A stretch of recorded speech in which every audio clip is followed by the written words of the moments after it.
Hanggang sa nangyari noon, sabi ko nung mamatay asawa ko, gaganti ako. Naghanap ako kung saan. Nag-aral ako gamot, pero una ko pinag-aralan panalbahin ng kapwa-tao eh.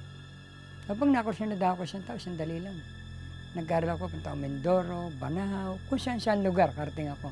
Hanggang sa natuto na ako.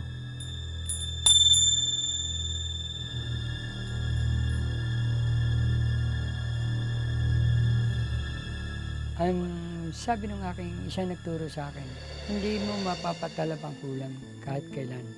Pag hindi ka makagagawa na isang taon na ibuhos mo ang buhay. Ibig sabihin, kinakailangan pumatay ako. Sabi ko, bakit? Kailangan bang matuto ka, mapatunayan mo na nakagawa ka na? Yun ang iba yung aking paano, sabi niya. Oh, hindi ko talaga kayang gawin. Ngayon, nasa isip ko na talagang sobrang galit ko, naulit pa. Doon sana kung isa, pinalaki naman ng tiyan. Dalaga yan, pero hindi siya buntis.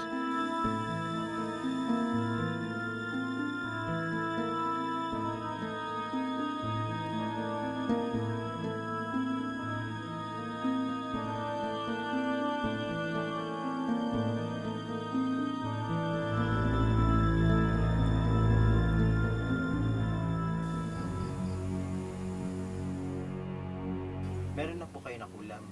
Meron na. Puso naman kanya. Kaya dito ko sa Kasi karamihan ng kulam ngayon, tatandaan nyo, sasabayan. Hindi na katulad ng una, basta pakukulam ay nahuhuli yan eh. Pero kung may sakit ka, hindi basta-basta. At ingat na ingat yan, pag pinaturukan mo isang taong may kulam at dinala mo sa doktor, at yan ay naturukan, automatic patay yun. Katulong pa namin ng doktor.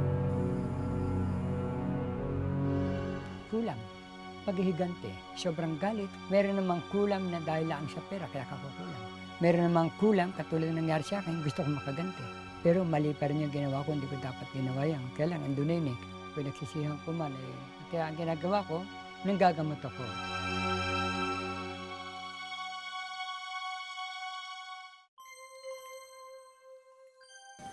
Benit Espansa may tiyempo, tidurong araw, akdang akdang badanya. Oh, nabigat na gaan. Heyong haume, heyong haume. Tinatawagan mo kayo. Heyong haume. Pag nahuli ng tao, pag nahuli ka ng manggagamot, katulad ko, pag nahuli ko kumukulam sa iyo, ora mismo kaya ko ibalik yung lahat ng ginawa mo sa isang tao. Pero kung hindi ka mahuli, hindi mabalik. Nagaan, nabigat. Parang mabigat ata. Okay, ibig sabihin, bimibigat ano. Diretso nyo lang yung paa niya, ha? Diretso nyo, alisin nyo sa ibabaw ng tsinelas. Ayan, diretso nyo na. Iunat yan. Sabihin nyo, pag hinipan ko kayo dito, kung may lumalabas na hangin, mainit o malamig, ha? Sa paa mo, ha? Pag hinipan ko kayo, ha?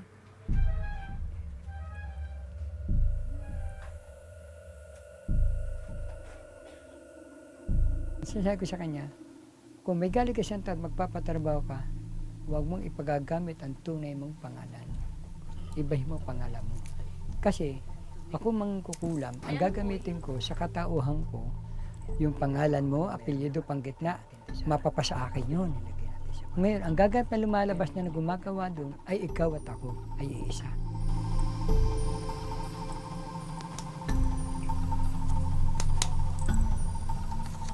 Kaya ang makukulam, hindi siya pwedeng balikan o mabaliktad kasi doon babalik yun sa ginamit niyang pangalan. Kung trabaho ay mangulam nang wala naman dahilan, halimbawa, inggit lang ako sarili ko, kukulamin ko to, pwedeng bumalik yun, tama. Pwedeng bumalik sa akin kasi, anong dahilan, ba't kinukulam mo na inggit ka lang sa isang tao? Pero kung yung gagawin mo ay pabor naman at maraming mapapaboran, walang masama. Kasi ang dating sa'yo dito, kala mong bigat na may nakadagan sa likod mo, no? Tama? Opo. Tapos ang idinadag mo malimit, ulo, mata, batok, sikmura. Tama pa rin? Opo. Ha?